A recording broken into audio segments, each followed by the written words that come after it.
ನಮಸ್ಕಾರ, ಇದು ವಿಶ್ವಂಬರ ಟಿವಿ. ನಾನು ಗುರುಪ್ರಸಾದ್ ಶಾಸ್ತ್ರಿ. ಪ್ರೈಮ್ ಗೆಸ್ಟ್ ಕಾರ್ಯಕ್ರಮಕ್ಕೆ ಸ್ವಾಗತ. ಇವತ್ತು ನಮ್ಮ ಜೊತೆಗಿದ್ದಾರೆ ಶ್ರೀ ವಿ.ಎಂ. ಭಟ್ ಶಿರಸಿ, ನಿವೃತ್ತ ಇಂಜಿನಿಯರ್ ಹಾಗೂ ಸಾಮಾಜಿಕ ಕೆಲಸಗಳಲ್ಲಿ ಸಕ್ರಿಯವಾಗಿ ತಮ್ಮನ್ನ ತೊಡಗಿಸಿಕೊಂಡಿದ್ದಾರೆ. ಕಾರ್ಯಕ್ರಮಕ್ಕೆ ಆತ್ಮೀಯ ಸ್ವಾಗತ. ನಮಸ್ಕಾರ. ನಮಸ್ಕಾರ. ಪ್ರಿಯ ವೀಕ್ಷಕರೇ, ಈ ವಿಡಿಯೋನ ನೋಡೋದಕ್ಕೂ ಮೊದಲು ನಮ್ಮ ಚಾನೆಲ್ ಅನ್ನ ಇನ್ನು ಸಬ್ಸ್ಕ್ರೈಬ್ ಮಾಡ್ಕೊಂಡಿಲ್ಲ ಆದ್ರೆ ತಕ್ಷಣವೇ ಸಬ್ಸ್ಕ್ರೈಬ್ ಮಾಡ್ಕೊಳ್ಳಿ. ಹಾಗೆ ವಿಡಿಯೋ ಇಷ್ಟ ಆಗಿದ್ರೆ ಶೇರ್ ಮಾಡಿ. ಸರ್, ತಾವು ಇಂಜಿನಿಯರ್ ಆಗಿ ಸೇವೆಯನ್ನು ಸಲ್ಲಿಸಿ ಈಗ ನಿವೃತ್ತರಾಗಿದ್ದೀರಿ. ಅದ್ರ ಜೊತೆಗೆ ಸಾಕಷ್ಟು ಮೋಟಿವೇಶನಲ್ ಸ್ಪೀಕರ್ ಆಗಿ ಸಹ ಜಿಲ್ಲೆಯಾದ್ಯಂತ ಕೆಲಸವನ್ನು ಮಾಡಿದ್ದೀರಿ. ಇತ್ತೀಚಿನ ದಿನದಲ್ಲಿ ಶಿರಸಿ ಪ್ರತ್ಯೇಕ ಜಿಲ್ಲೆ ಹೋರಾಟದಲ್ಲಿ ತಮ್ಮನ್ನು ತಾವು ಸಕ್ರಿಯವಾಗಿ ತೊಡಗಿಸಿಕೊಂಡಿದ್ದೀರಿ. ಇವತ್ತಿನ ದಿನ ಈ ಶಿರಸಿ ಪ್ರತ್ಯೇಕ ಜಿಲ್ಲೆ ರಚನೆಯ ಒಂದು ಅವಶ್ಯಕತೆ ಮತ್ತು ಅನಿವಾರ್ಯತೆ ಏನಿದೆ? ಶಿರಸಿ ಜಿಲ್ಲೆ ಅಂತ ಅನ್ನೋದಕ್ಕಿಂತ ಘಟ್ಟದ ಮೇಲಿನ ತಾಲೂಕುಗಳನ್ನೆಲ್ಲ ಒಳಗೊಂಡಂಥ ಒಂದು ಜಿಲ್ಲೆಯ ಚಿತ್ರಣ ನಮ್ಮ ಮುಂದಿದೆ. ನಾವು ಇದನ್ನು ನೋಡಿದಾಗ ಅಗತ್ಯತೆ ಏನು ಅನ್ನುವಂಥದ್ದು ಬಂದಾಗ ಭೌಗೋಳಿಕವಾಗಿ ನಾವು ನೋಡ್ತಾ ಹೋದರೆ ನಿಸರ್ಗ ತನ್ನಷ್ಟಕ್ಕೆ ತಾನೇ ಇದನ್ನು 2 ಜಿಲ್ಲೆಗಳನ್ನಾಗಿ ಮಾಡಿದೆ. ಕರಾವಳಿಯ ಘಟ್ಟದ ಕೆಳಗಿನ ತಾಲೂಕುಗಳು, ಘಟ್ಟದ ಮೇಲಿನ ತಾಲೂಕುಗಳು ನೈಸರ್ಗಿಕವಾಗಿಯೇ ನಾವು ವಾಸ್ತವಿಕವಾಗಿ 2 ಜಿಲ್ಲೆಗಳು. ಆದರೆ ಹಿಂದೆ ಬ್ರಿಟಿಷರ ಕಾಲದಲ್ಲಿ ಆಗಿನ ನೌಕಾ ವ್ಯವಸ್ಥೆಯ ಕಾರಣಕ್ಕಾಗಿಯೋ ಏನೋ ಅವರು ಬಂದರು ಇರುವಂತಹ ಕಾರವಾರವನ್ನು ತಮ್ಮ ಕೇಂದ್ರ ಸ್ಥಾನ ಮಾಡಿಕೊಂಡಿದ್ರು. ಆದರೆ ಇವತ್ತಿನ ಸ್ಥಿತಿಯಲ್ಲಿ ನೋಡಿದಾಗ ಅದು ಅನಿವಾರ್ಯತೆ ಅಲ್ಲ. ಆದರೆ ಇವತ್ತು ನಾವು ಕಾರವಾರವನ್ನು ಬದಲಾವಣೆ ಮಾಡುವಂಥ ಸ್ಥಿತಿಯಲ್ಲಿಲ್ಲ. ಹಾಗಾಗಿ ಘಟ್ಟದ ಮೇಲಿನ ತಾಲೂಕುಗಳನ್ನೆಲ್ಲ ಸೇರಿ ಒಂದು ಜಿಲ್ಲೆ ರಚನೆಯಾದರೆ ಭೌಗೋಳಿಕವಾಗಿಯೂ ಕೂಡ ತುಂಬ ಅನುಕೂಲಕರ ಆಗುತ್ತೆ ಅನ್ನೋದು ಒಂದನೇದು. ಎರಡನೇದಾಗಿ ನಮ್ಮ ಯಾವುದು ಜಿಲ್ಲೆಗಳನ್ನು ಕಾರ್ಯವ್ಯಾಪ್ತಿಯನ್ನು ನೋಡಿದಾಗ, ವಿವಿಧ ಇಲಾಖೆಗಳ ಕಾರ್ಯಗಳಿಗೆ ಇತ್ಯಾದಿಗಳನ್ನ ನೋಡಿದಾಗ ಪ್ರತಿಯೊಂದಕ್ಕೂ ನಾವು ಕಾರವಾರಕ್ಕೆ ಹೋಗುವಂಥ ಇದನ್ನು ನೋಡಿದ್ರೆ ಎಲ್ಲ ಸ್ಥಳಗಳಿಂದಲೂ ನಾವು ಕನಿಷ್ಠ 100 ಕಿಲೋಮೀಟರ್ ದೂರವನ್ನು ಸಾಗಬೇಕಾಗತ್ತೆ. ಹೇಗಿದೆ ಜಿಲ್ಲೆಯ ಕಲ್ಪನೆ ಅಂತಂದರೆ, ನಮ್ಮಲ್ಲಿ ಆಡಳಿತಾತ್ಮಕವಾಗಿ ಪ್ರತಿ ತಾಲೂಕು ಕೇಂದ್ರ 30 ಕಿಲೋಮೀಟರ್ ಒಳಗೆ ಲಭ್ಯ ಆಗಬೇಕು, ಜಿಲ್ಲಾ ಕೇಂದ್ರ 60 ಕಿಲೋಮೀಟರ್ ಒಳಗೆ ಲಭ್ಯವಾಗುವ ರೀತಿಯಲ್ಲಿ ಇರಬೇಕು ಅನ್ನುವಂಥ ರೀತಿಯಲ್ಲಿ ಬಹುತೇಕ ಜಿಲ್ಲೆ ತಾಲೂಕುಗಳ ರಚನೆ ಆಗಿದೆ. ಆದರೆ ನಮ್ಮ ವ್ಯವಸ್ಥೆಗೆ ಬಂದಾಗ ನಾವು ಇದರ 2 ಪಟ್ಟು 3 ಪಟ್ಟು ದೂರ ಸಾಗುವಂಥ ಪರಿಸ್ಥಿತಿ ಇದೆ. ಹಾಗಾಗಿ ಇಲ್ಲಿಯ ಭೌಗೋಳಿಕ ರೀತಿ ನೀತಿಗಳನ್ನು ನೋಡಿದಾಗ ನಮಗೆ 2 ಪ್ರತ್ಯೇಕ ಜಿಲ್ಲೆಗಳ ಅಗತ್ಯ ಇದೆ ಅನ್ನುವಂಥದ್ದು ಮನದಟ್ಟಾಗುತ್ತೆ. ಇದು ಭೌಗೋಳಿಕವಾಗಿ ನಾವು ನೋಡಿದಾಗ. ಇನ್ನು ಬೇರೆ ರೀತಿಯಲ್ಲಿ ವ್ಯವಸ್ಥೆಗಳ ಬಗ್ಗೆ ನೋಡಿದಾಗ ಕೆಳಗಿನ ವ್ಯವಸ್ಥೆಗಳಿಗೂ ಮೇಲಿನ ವ್ಯವಸ್ಥೆಗಳಿಗೂ ಪ್ರತ್ಯೇಕವಾದಂಥ ಅಂತರ ಇದೆ. ಯಾಕೆಂದರೆ ಕರಾವಳಿ ಜಿಲ್ಲೆ ಅದರ ಬೇಕು ಬೇಡಿಕೆಗಳೇ ಬೇರೆ, ಮಲೆನಾಡಿನ ಪ್ರದೇಶ ಅಥವಾ ಘಟ್ಟದ ಮೇಲಿನ ಬೇಕು ಬೇಡಿಕೆಗಳೇ ಬೇರೆ ಇರ್ತದೆ. ಹಾಗಾಗಿಯೂ ಕೂಡ ನಾವು ಪ್ರತ್ಯೇಕ ಜಿಲ್ಲೆ ಆದರೆ ಹೆಚ್ಚು ಸೂಕ್ತವಾಗುತ್ತೆ ಅಂತ ಅನಿಸುತ್ತೆ. ಇದೆ ಅದರೊಳಗೆ ಕೆಲವರು ಭಾವನಾತ್ಮಕವಾಗಿ ಇದು ನಮ್ಮದಂಥ ಜಿಲ್ಲೆ ಒಡಿಬಾರ್ದು ಅನ್ನುವಂಥ ಭಾವನೆಗಳಿದೆ. ಆದರೆ ಇಂದಿನ ವಾಸ್ತವಿಕ ಸತ್ಯವನ್ನು ನೋಡಿಕೊಂಡಾಗ, ಇವತ್ತಿನ ದೈನಂದಿನ ಅಗತ್ಯತೆಗಳನ್ನು ನೋಡಿಕೊಂಡಾಗ ನಮಗೆ 2 ಜಿಲ್ಲೆಗಳು ಬೇರೆ ಆಗೋದ್ರಿಂದ ಭಾವನೆಗಳು ಬದಲಾಗೋದಿಲ್ಲ. ನಮ್ಮ 2 ಜಿಲ್ಲೆಗಳ ಭಾವನೆಗಳು ಒಟ್ಟೇ ಇರುತ್ತೆ. ಭೌತಿಕವಾಗಿ ನಾವು ಬೇರೆ ಆಗ್ತೀವಿ ಬಿಟ್ಟರೆ ಭಾವನಾತ್ಮಕವಾಗಿ ಏನು ಬೇರೆ ಆಗೋದಿಲ್ಲ ಅನ್ನುವಂಥ ಭಾವನೆಯಿಂದ ನಾವು ಪ್ರತ್ಯೇಕ ಜಿಲ್ಲೆ ಆಗೋದು ಒಳ್ಳೆಯದು ಅಂತ ನನ್ನ ಅನಿಸಿಕೆ. ಓಕೆ, ಈಗ ಕಾರವಾರ ಜಿಲ್ಲಾ ಕೇಂದ್ರವಾಗಿದೆ. ಈಗ ಜಿಲ್ಲಾ ಕೇಂದ್ರದಲ್ಲಿ ಏನು 15 ದಿನಕ್ಕೋ ತಿಂಗಳಿಗೆ 1-2 ಬಾರಿನೋ ಸಭೆಗಳಾದಾಗ, ಜಿಲ್ಲಾ ಮಟ್ಟದ ಸಭೆಗಳಾದಾಗ ಈ ಆಡಳಿತಾತ್ಮಕವಾಗಿ ಅಥವಾ ವೆಚ್ಚ ದೃಷ್ಟಿಯಿಂದ ಏನಾದರೂ ಶಿರಸಿ ಜಿಲ್ಲೆ ಆಗೋದ್ರಿಂದ ಅನುಕೂಲತೆ ಇದೆಯಾ? ಖಂಡಿತವಾಗಿಯೂ ನಾವು ಇದನ್ನು ಯೋಚನೆ ಮಾಡುವಂಥ ವಿಚಾರವೇ.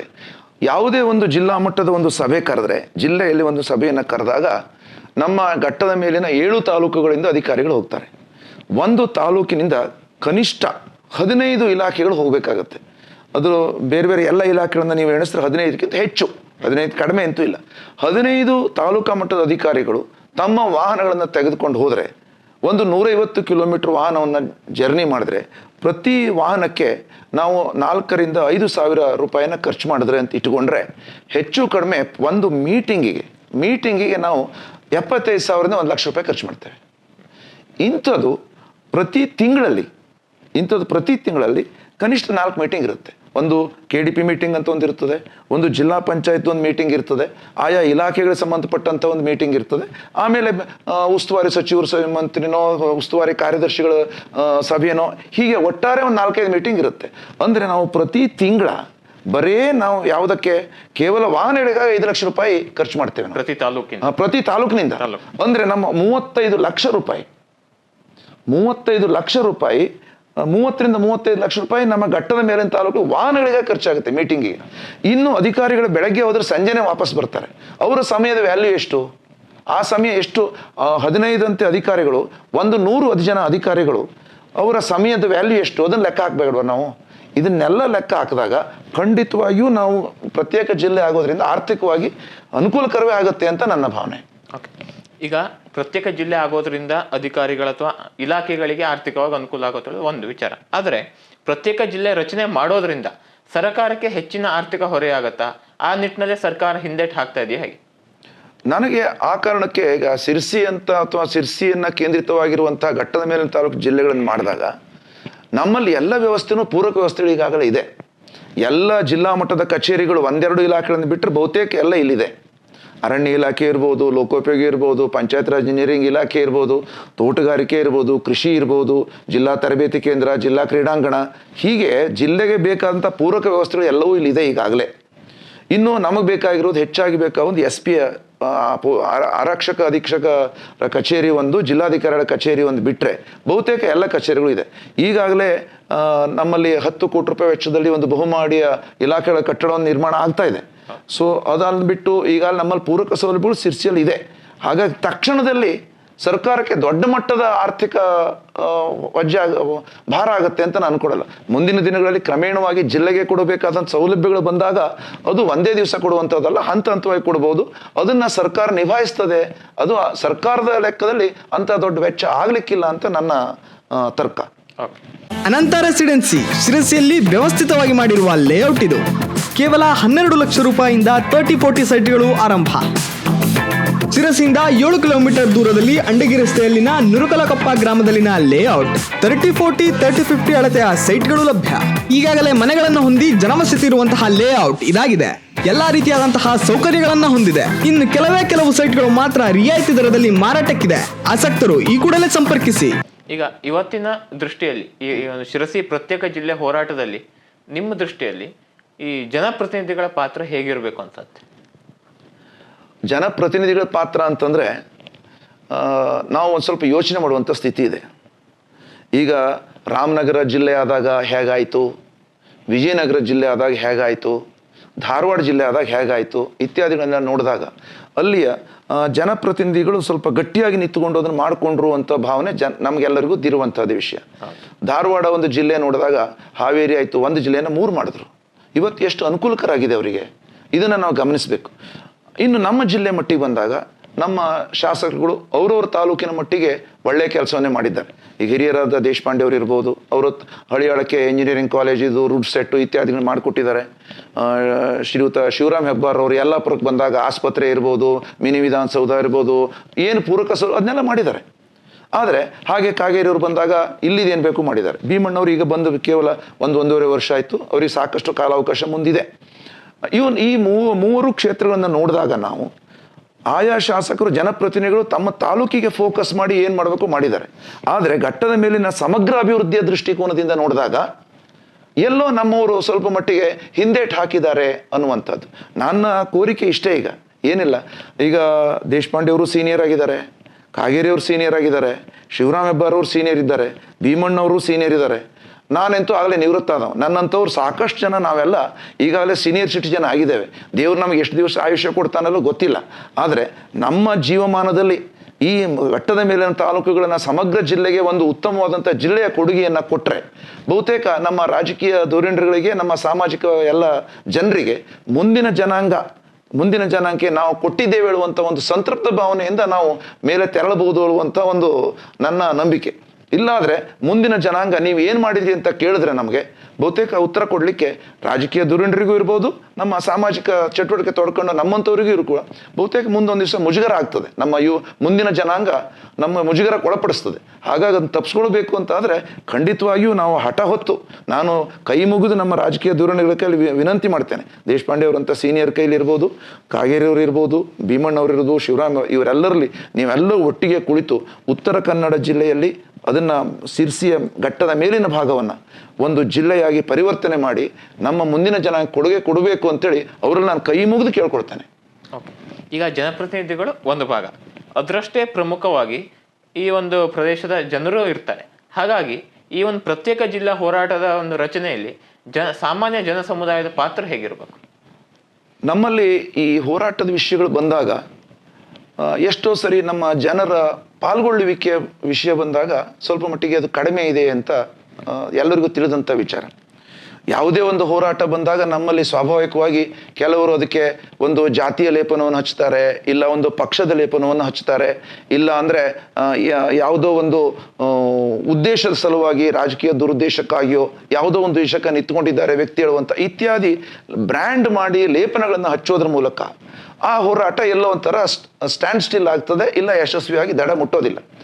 ಆದರೆ ನನ್ನ ಈ ಜಿಲ್ಲೆಯ ಹೋರಾಟದ ವಿಷಯಕ್ಕೆ ಬಂದಾಗ ನಮ್ಮಲ್ಲಿ ಎಲ್ಲರೂ ಸಾಮಾನ್ಯ ಜನ, ನಾನು ಆಗಲೇ ಅಂದಲ್ಲ, ನಾವು ಮುಂದಿನ ಜನಾಂಗಕ್ಕೆ ಜನರೇಷನ್ಗೆ ಕೊಡಬಹುದಂಥ ದೊಡ್ಡ ಕೊಡುಗೆ ಇದು ಕೇವಲ ಸಿರ್ಸಿ ಡೆವಲಪ್ ಆಗುತ್ತೆ ಅಂತಲ್ಲ, ಸುತ್ತಲಿನ ಎಲ್ಲ ತಾಲೂಕುಗಳಿಗೆ ದೊಡ್ಡ ಕೊಡುಗೆ ಆಗುತ್ತೆ. ಮುಂದಿನ ಯುವ ಜನಾಂಗಕ್ಕೆ ಉದ್ಯೋಗಕ್ಕಿರ್ಬೋದು, ಅವರ ಜೀವನ ಶೈಲಿಗಿರ್ಬೋದು, ಎಲ್ಲದಕ್ಕೂ ದೊಡ್ಡ ಕೊಡುಗೆ. ಹಾಗಾಗಿ ಮನೆಯಿಂದಲೂ ಕೂಡ ಈ ಹೋರಾಟದಲ್ಲಿ ಜನ ಪಾಲ್ಗೊಂಡಾಗ ಮಾತ್ರ ಹೆಚ್ಚು ರಾಜಕೀಯ ವ್ಯಕ್ತಿಗಳಿಗೂ ಕೂಡ ಇದು ಒಂದು ಪ್ರೆಷರ್ ಕ್ರಿಯೇಟ್ ಮಾಡ್ಲಿಕ್ಕೆ ಸಾಧ್ಯ ಆಗುತ್ತೆ. ನನ್ನ ದೃಷ್ಟಿಕೋನದಲ್ಲಿ ನಮ್ಮಲ್ಲಿರುವಂತಹ ಕೋಆಪರೇಟಿವ್ ಸೊಸೈಟಿಗಳಿರ್ಬೋದು, ಹಾಲು ಸೊಸೈಟಿಗಳಿರ್ಬೋದು, ರೈತ ಸಂಘಗಳಿರ್ಬೋದು, ಯುವಕ ಮಂಡಳಿಗಳಿರ್ಬೋದು, ಬೇರೆ ಬೇರೆಯ ಸಂಘಟನೆಗಳು, ವ್ಯಾಪಾರಸ್ಥರ ಸಂಘಟನೆ, ಕೂಲಿಕಾರರ ಸಂಘಟನೆ, ಇವರೆಲ್ಲರಿಗೂ ಬೆನಿಫಿಟ್ ಆಗುತ್ತೆ. ಇದು ಯಾರೋ ಒಬ್ರಿಗೆ ಬೆನಿಫಿಟ್ ಆಗೋದಲ್ಲ. ಹಾಗಾಗಿ ಎಲ್ಲರೂ ಕೂಡ ವಿದ್ಯಾರ್ಥಿ ಸಮುದಾಯದಿಂದ ಸೇರಿ ಎಲ್ಲರೂ ಸೇರಿ ಸಮಗ್ರವಾಗಿ ಹೋರಾಟಕ್ಕೆ ಇಳಿಬೇಕು. ಇಲ್ಲಿ ನಮ್ಮ ಯಾವುದೇ ಬ್ಯಾನರ್ ಹಾಕೊಳ್ಳದೆ, ಯಾವುದೇ ಲೇಪ, ಮುಂದೆ ಯಾರಿದ್ದಾನೆ ಅಂತ ನೋಡಬೇಡಿ ಅಂತ ನಾನು ಹೇಳ್ತೇನೆ. ನಮಗೆ ಇರುವುದು ಮುಂದಿರುವುದು ಧ್ಯೇಯ. ಆ ಧ್ಯೇಯವನ್ನು ಯಾರು ಮುನ್ನಡೆಸ್ತಿದ್ದಾನೆ ಅನ್ನುವಂಥ ವ್ಯಕ್ತಿಶಃ ನಾವು ಹೋರಾಟ ಬೇಡ, ಇದು ಧ್ಯೇಯಕ್ಕಾಗಿ ಹೋರಾಡಬೇಕು ನಾವು. ಇಲ್ಲಿ ಏನಾಗಿದೆ ಕೇಳಿದ್ರೆ, ಜಿಲ್ಲೆ ನಮ್ಮದು, ನಾನೊಬ್ಬ ಸಾಮಾನ್ಯ ಕಾರ್ಯಕರ್ತ, ನಾನು ಈ ಹೋರಾಟದಲ್ಲಿ ಯಾವುದೇ ಪದಾಧಿಕಾರಿ ಆಗಿರಲಿ ಇರಲಿ ಸಂಬಂಧನೇ ಇಲ್ಲ. ನಾನೊಬ್ಬ ಸಾಮಾನ್ಯ ಕರ್ತನಾಗಿ ಏನು ಕೊಡುಗೆ ಕೊಡಬಲ್ಲೆ, ಒಬ್ಬ ಸಿರ್ಸಿಯ ಈ ಸುತ್ತಮುತ್ತಲಿನ ಎಲ್ಲ ತಾಲೂಕುಗಳ ಒಬ್ಬ ಸಾಮಾನ್ಯ ನಾಗರಿಕನಾಗಿ ನಾ ಏನು ಕೊಡುಗೆ ಕೊಡಬಲ್ಲೆ ಅನ್ನುವಂಥದ್ದನ್ನು ಯೋಚಿಸಿ ಎಲ್ಲರೂ ಪಾಲ್ಗೊಳ್ಬೇಕು. ಅಂದಾಗ ಮಾತ್ರ ಯಶಸ್ವಿ ಆಗಲಿಕ್ಕೆ ಸಾಧ್ಯ ಆಗುತ್ತೆ. ಇಲ್ಲ ಅಂದರೆ ಕೇವಲ ಯಾವುದೋ ಲೇಪನಗಳ ಮೂಲಕವಾಗಿ ಬ್ರ್ಯಾಂಡ್ ಮಾಡಿಕೊಂಡು ನಮ್ಮ ಹೋರಾಟ ಛಿದ್ರ ಆಗಬಾರ್ದು ಅನ್ನೋದು ನನ್ನ ಅಪೇಕ್ಷೆ. ಹಾಗಾಗಿ ನಾನು ಎಲ್ಲರಲ್ಲೂ ಕೂಡ ಎಲ್ಲ ಪಕ್ಷಗಳ ನಾಯಕರು, ಎಲ್ಲ ಸಂಘಟನೆಗಳ ನಾಯಕರುಗಳಲ್ಲಿ ವಿನಂತಿ ಮಾಡ್ತೇನೆ, ನಾವೆಲ್ಲ ಒಬ್ಬ ಸಾಮಾನ್ಯ ಕಾರ್ಯಕರ್ತನಂತೆ ಈ ಹೋರಾಟದಲ್ಲಿ ನನ್ನಿಂದ ಆದಬಹುವಂಥ ಎಂಥ ಕೊಡುಗೆಯನ್ನು ನಾನು ಕೊಡಬಲ್ಲೆ ಅನ್ನುವಂಥ ಯೋಚಿಸಬೇಕು ಅಂತೇಳಿ ನಾನು ವಿನಂತಿಸಿಕೊಳ್ತೇನೆ. ಓಕೆ, ಈಗ ನಿಮ್ಮ ಮಾತುಗಳನ್ನು ಕೇಳಿದರೆ ಬಹುತೇಕ ಇಷ್ಟು ಜಿಲ್ಲೆ ರಚನೆ ಸಾಕಷ್ಟು ಸುಲಭ ಅಂತ ಅನ್ಸತ್ತೆ. ಇಲ್ಲ, ಸಾಕಷ್ಟು ಅನುಕೂಲಗಳಿದೆ ಸರ್ಕಾರಕ್ಕೆ, ಜನರಿಗೆ, ಅಧಿಕಾರಿಗಳಿಗೆ. ಆದರೂ ಕಳೆದ ಒಂದು 10, 12, 15 ವರ್ಷಗಳಿಂದ ಪ್ರತ್ಯೇಕ ಜಿಲ್ಲೆ ಹೋರಾಟ ಒಂದು ಆಗ್ರಹ ಕೇಳಿ ಬರ್ತಾ ಇದ್ರು, ಅದು ಯಾಕೆ ರಚನೆ ಆಗಲಿಲ್ಲ? ಪ್ರಮುಖವಾಗಿ ಎದುರಿಸುವಂಥ ಸವಾಲುಗಳೇ ಈ ಹೋರಾಟಗಳು ಬಂದಾಗ ಒಂದೆರಡು ವಿಚಾರಗಳು ಪ್ರಮುಖವಾಗುತ್ತೆ. ಈಗ ಸನ್ಮಾನ್ಯ ರವೀಂದ್ರನಾಥ ನಾಯಕರವರು ಅರಣ್ಯ ಹೋರಾಟವನ್ನು ತೆಗೆದುಕೊಂಡ್ರು. ಅದು ಪೂರ್ತಿ ಯಶಸ್ವಿ ಆಗಲಿಲ್ಲ. ಹಾಗಂತ ಹೋರಾಟ ಸಾಯಲಿಲ್ಲ. ಯಾಕೆ ಅಂದರೆ ಅದು ಜನರಿಗೆ ತಮಗೆ ಬೇಕಾಗಿದ್ದು ಅನ್ನುವಂಥ ಭಾವನೆ ಜನರಲ್ಲಿದೆ. ಹಾಗೆ ಈ ಜಿಲ್ಲೆ ನನಗೆ ಬೇಕಾಗಿದ್ದು, ಇದು ನನ್ನ ಮುಂದಿನ ಜನಾಂಗಕ್ಕೆ ಬೇಕಾಗಿದ್ದು ಹೇಳುವಂಥ ಒಂದು ಪ್ರಜ್ಞೆಯನ್ನು, ಜಾಗೃತಿಯನ್ನು ನಾವು ಜನರಲ್ಲಿ ಮೂಡಿಸ್ಬೇಕಾಗಿದೆ. ಅದು ನಮಗಿರುವಂಥ ದೊಡ್ಡ ಸವಾಲು. ಇದು ನನ್ನ ಮನೆಗೆ ಬೇಕಾಗಿರುವಂಥದ್ದು. ಇದು ನಮ್ಮ ಯಾವುದೋ ಒಂದು ಜಾತಿಗೋ, ಯಾವುದೋ ಒಂದು ಜನಾಂಗಕ್ಕೋ, ಯಾವುದೋ ಧರ್ಮಕ್ಕೋ ಸೀಮಿತವಾಗಿರೋದಂಥ ಅಲ್ಲ. ಇದು ಪ್ರತಿಯೊಬ್ಬನಿಗೂ ಇದು ಬೇಕಾಗಿದೆ ಹೇಳುವಂಥದ್ದನ್ನು ಜನರಲ್ಲಿ ಆ ಜಾಗೃತಿ ಮೂಡಿಸ್ಬೇಕಾಗಿದ್ದು ಮೊದಲನೇದು. ಎರಡನೇದಾಗಿ ಜಾಗೃತಿ ಮೂಡಿಸಿದ ಮೇಲೆ ಅವರು ನಮ್ಮೊಟ್ಟಿಗೆ ಬಂದು ಪಾಲ್ಗೊಳ್ಬೇಕು, ಈ ಹೋರಾಟದಲ್ಲಿ ಸಕ್ರಿಯವಾಗಿ ಪಾಲ್ಗೊಳ್ಬೇಕು. ಅದು ನಮಗಿರುವಂಥ ದೊಡ್ಡ ಸವಾಲು. ಇದೆರಡರ ಒಟ್ಟಿಗೆ ಇದರ ಮಧ್ಯೆ ಏನು ಬೇರೆ ಬೇರೆ ರೀತಿಯಲ್ಲಿ ಇದನ್ನು ತಮ್ಮ ಸ್ವಾರ್ಥಕ್ಕಾಗಿ ಬಳಸ್ಕೊಳ್ಳುವಂಥ ಕೆಲವು ವ್ಯಕ್ತಿಗಳು ಅಥವಾ ಶಕ್ತಿಗಳು ಏನಿದ್ದಾವೆ, ಆ ಸ್ವಾರ್ಥ ಮುಂದೆ ಬರದೇ ಇದ್ದಂಗೆ ಆ ಸ್ವಾರ್ಥವನ್ನು ಅಲ್ಲೇ ತಡೆದು ಈ ಹೋರಾಟವನ್ನು ಮುನ್ನಡೆಸ್ಕೊಂಡು ಹೋಗೋದಿದೆಯಲ್ಲ, ಇದು ನಿಜವಾಗಿ ಒಂದು ಸ್ವಲ್ಪ ಕಷ್ಟಕರವೇ. ಯಾಕೆಂದರೆ ನಾವೆಲ್ಲ ನೋಡಿದಾಗೆ ಬೇಡ್ತಿ ಯೋಜನೆಯ ಹೋರಾಟ ಒಂದು ಸಕ್ಸಸ್ ಆಗಿದ್ದು ಬಿಟ್ಟರೆ ನಮ್ಮಲ್ಲಿ ಯಾವ ಹೋರಾಟಗಳು ಕೂಡ ಪೂರ್ತಿ ಯಶಸ್ಸನ್ನು ಮುಟ್ಟಿದ್ದು ಕಡಿಮೆ. ಕೈಗಾ ಹೋರಾಟ ಮಾಡಿದ್ವಿ, ಕೈಗಾ ಆಯಿತು, ಬೇಡ ಅಂತ ಮಾಡಿದ್ರು ಕೈಗಾ ಆಯಿತು ಅಲ್ವಾ. ನಾವು ಇಂಥದ್ದು ಹೋರಾಟ ಯಾವ್ದು ಮಾಡಿದ್ರು ಬೇಡ ಅಂತ ಹೇಳಿದ್ದೆಲ್ಲ ಆಗಿದೆ ನಮಗೆ. ಆದರೆ ಇದು ನೋಡಿ ನಮಗೆ ಎಷ್ಟು ಅಗತ್ಯ ಇತ್ತು ಅಂದರೆ, ಘಟ್ಟದ ಕೆಳಗಡೆ ನೋಡಿ, ಅಲ್ಲಿ ವಿಮಾನ ನಿಲ್ದಾಣಕ್ಕೆ ವ್ಯವಸ್ಥೆ ಆಯಿತು, ಹೈವೇಗಳಾದವು, ರೈಲ್ವೆಗಳಾದವು, ಮೆಡಿಕಲ್ ಕಾಲೇಜ್ ಆಯಿತು, ಎಂಜಿನಿಯರಿಂಗ್ ಕಾಲೇಜ್ ಆಯಿತು, ಇವೆಲ್ಲ ಸೌಲಭ್ಯಗಳು ಸಿಕ್ಬಿಟ್ಟು ಅಲ್ಲಿ ಮೂಲಭೂತ ಸೌಲಭ್ಯಗಳು ಏನು ಬೇಕೋ ಅದೆಲ್ಲ ಸಿಕ್ತು. ಅದ್ರ ಘಟ್ಟದ ಮೇಲೆ ಬಂದಾಗ ನಮ್ಗೆ ಹೈವೇ ಇಲ್ಲ, ನಮಗೆ ರೈಲ್ವೆ ಇಲ್ಲ, ನಮಗೆ ಮೆಡಿಕಲ್ ಕಾಲೇಜ್ ಇಲ್ಲ, ನಮಗೆ ಇಂಜಿನಿಯರಿಂಗ್ ಕಾಲೇಜ್ ಇಲ್ಲ. ಹಾಗಂತ ಎಲ್ಲದೂ ಜಿಲ್ಲೆಯಲ್ಲಿ ಇಲ್ಲ ಉಂಟು. ಕಾಂಗ್ರೆಸ್ ಆಫೀಸ್ ಇಲ್ಲೇ ಇದೆ, BJP ಜಿಲ್ಲಾ ಆಫೀಸ್ ಇಲ್ಲೇ ಇದೆ, ಲೀಡರ್ಸ್ಗಳೆಲ್ಲ ಇಲ್ಲೇ ಇದ್ದಾರೆ, ಹೋರಾಟಗಳೆಲ್ಲ ಶುರುವಾಗೋದು ಇಲ್ಲಿಂದನೇ ಆಗ್ತದೆ. ಆದರೆ ಕೊನೆಯಲ್ಲಿ ಲಾಭ ಮಾತ್ರ ಬೇರೆಯವರಿಗಾಗ್ತದೆ. ಇದು ಆಗಬಾರ್ದು. ನಮ್ಮ ಘಟ್ಟದ ಮೇಲಿನ ಜಿಲ್ಲೆಗಳಿಗೆ ಇದೆಲ್ಲ ಅಗತ್ಯ ಇದೆ ಅನ್ನುವಂಥದ್ದನ್ನು ಜನರಲ್ಲಿ ಮೂಡಿಸಿ, ಜಾಗೃತಿ ಮೂಡಿಸಿ ಅವರು ಪಾಲ್ಗೊಳ್ಳುವಾಗ ಮಾಡುವಂಥದ್ದು. ಹಾಗೆ ಇದು ವಿಫಲ ಆಗದಂತೆ ಮುನ್ನಡೆಸ್ಕೊಂಡು ಹೋಗುವಂಥ ನಮ್ಮ ಮುಂದಿರುವಂಥ ದೊಡ್ಡ ಸವಾಲು. ಓಕೆ, ಈಗ ಒಟ್ಟಾರೆಯಾಗಿ ಶಿರಸಿ ಪ್ರತ್ಯೇಕ ಜಿಲ್ಲೆ ಒಂದು ಹೋರಾಟ ಅಥವಾ ಈ ಪ್ರತ್ಯೇಕ ಜಿಲ್ಲೆ ರಚನೆ ಯಾವ ರೀತಿ ಸಾಗಬೇಕು ಹೇಳೋದು ನಿಮ್ಮ ಒಂದು ಅನಿಸಿಕೆ? ನನ್ನ ಅನಿಸಿಕೆ ಅಂತಂದರೆ, ನಾವು ಈಗ ಒಮ್ಮೆ ಚಾಲನೆಯನ್ನು ಕೊಟ್ಟ ನಂತರ ಪ್ರತಿ ಗ್ರಾಮಕ್ಕೆ ಹೋಗಿ ಇದರ ಅಗತ್ಯತೆ ಕುರಿತು ಮನವರಿಕೆ ಮಾಡುವಂಥದ್ದು. ಆ ಪ್ರತಿ ಗ್ರಾಮದಿಂದನೂ ಕೂಡ ಜನ ಪಾಲ್ಗೊಳ್ಳುವ ರೀತಿಯಲ್ಲಿ.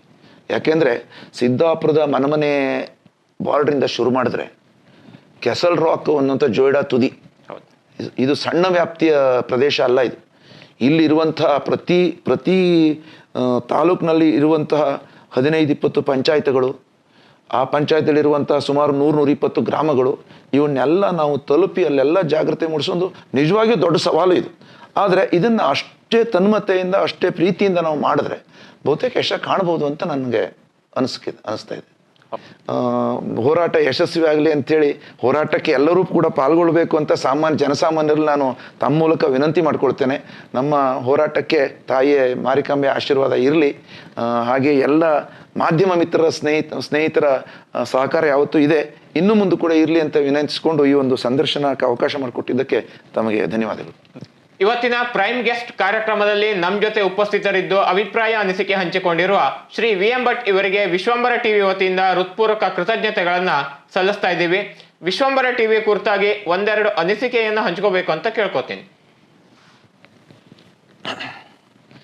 ಇವತ್ತು ಮಾಧ್ಯಮ ಅನ್ನುವಂಥದ್ದೇನಿದೆಯಲ್ಲ, ಇದು ನಮ್ಮ ಜನಜೀವನದ ಒಂದು ಅವಿಭಾಜ್ಯ ಅಂಗಾಗಿದೆ. ಇವತ್ತು ಮುಂಚಿನ ದಿನಗಳಲ್ಲಿ ಬೆಳಗ್ಗೆ ಬಂದು ಪೇಪರ್ ಓದಿದ ಮೇಲೆ ವಿಷಯಗಳು ಗೊತ್ತಾಗ್ತಿತ್ತು. ಈಗ ಘಟನೆ ಆದಂಥ ಕೆಲವೇ ನಿಮಿಷಗಳಲ್ಲಿ ಅದು ಜನರನ್ನು ತಲುಪ್ತಾ ಇದೆ. ಹಾಗಾಗಿ ಈ ಒಂಥರ ಸವಾಲಿನ ಕ್ಷೇತ್ರ ಇದು. ಹಾಗೆಯೇ ಈ ಸವಾಲಿನ ಕ್ಷೇತ್ರದಲ್ಲಿ ಮೌಲ್ಯಗಳನ್ನು ಇಟ್ಟುಕೊಂಡು ಜನರಿಗೆ ಪೂರಕವಾಗುವ ರೀತಿಯಲ್ಲಿ, ಜನರುಗಳ ಸಮಸ್ಯೆಗಳಿಗೆ ಧ್ವನಿಯಾಗುವ ರೀತಿಯಲ್ಲಿ ಕೆಲಸ ಮಾಡುವಂಥದ್ದು ದೊಡ್ಡ ಚಾಲೆಂಜ್ ಅದು. ಯಾಕೆಂದರೆ ಯಾವುದೇ ಒಂದು ವಿಷಯವನ್ನು ತೆಗೆದುಕೊಂಡಾಗಲೂ ಕೂಡ ಅದಕ್ಕೆ ವಿಭಿನ್ನ ಮುಖಗಳಿರ್ತದೆ. ಅದು ಕೇವಲ ಏಕಮುಖವಾಗಿ ಪ್ರಸಾರ ಆಗಬಾರ್ದು, ವಿಭಿನ್ನ ಮುಖಗಳಿರ್ತದೆ. ಆ ವಿಭಿನ್ನ ಮುಖಗಳನ್ನೆಲ್ಲ ಚರ್ಚೆ ಮಾಡಿ ಪರಿಶೀಲಿಸಿ ಒಂದು ಉತ್ತಮವಾದಂಥ ರೀತಿಯಲ್ಲಿ ಅದನ್ನು ಪ್ರಸ್ತುತಪಡಿಸೋದಿದೆಯಲ್ಲ, ಅದು ಮಾಧ್ಯಮಕ್ಕಿರುವಂಥ ಸವಾಲು. ವಿಶ್ವಂಬರ ಆ ರೀತಿಯಲ್ಲಿ ಒಂದು ಒಳ್ಳೆ ರೀತಿಯಲ್ಲಿ ಹೆಜ್ಜೆ ಇಡ್ತಾ ಇದೆ ಅಂತ ಅನ್ಕೊಂಡಿದ್ದೀನಿ. ಯಾಕೆಂದರೆ ಇದುವರೆಗೆ ಆದಂಥ ಇಂಟರ್ವ್ಯೂಗಳು, ಬಂದಂಥ ವ್ಯಕ್ತಿಗಳು, ಇವ್ರನ್ನೆಲ್ಲ ನೋಡಿದಾಗ ಸಮಾಜದ ವಿಭಿನ್ನ ಭಾಗಗಳನ್ನು ತಾವೆಲ್ಲ ಸಂದರ್ಶಿಸಿ ಮಾಡ್ತಾ ಇದ್ದೀರಿ. ಒಳ್ಳೆಯದಾಗಲಿ, ಮುಂದೆ ಒಳ್ಳೆ ರೀತಿಯಲ್ಲಿ ನಡೀತಾ ಇರುವಂಥ ಒಂದು ನಂಬಿಕೆ ನನಗೆ ಕಾಣ್ತಾ ಇದೆ. ಶುಭಾಶಯಗಳು. ಧನ್ಯವಾದ. Thank you.